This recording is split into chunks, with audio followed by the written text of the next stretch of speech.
টুকটাক বৃষ্টি সেই থেকে পড়ছে তো পড়ছে, টিপ টিপ টুকটাক বৃষ্টি সেই থেকে পড়ছে তো পড়ছে।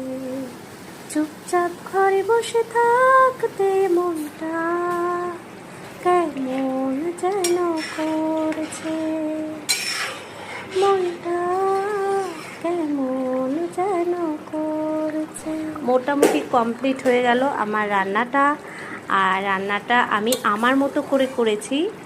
অনেকেই ইলিশ মাছ অনেক রকমভাবে রান্না করে, এবং ইলিশ রানীকে তো আমরা যেভাবেই রান্না করি না কেন খেতে কিন্তু দুর্দান্ত লাগে।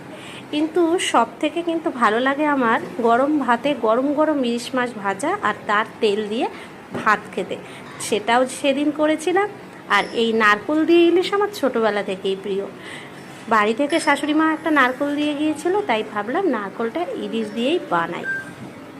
পুরো ভিডিওটা কেমন লাগলো কমেন্ট করে জানাতে ভুলবেন না।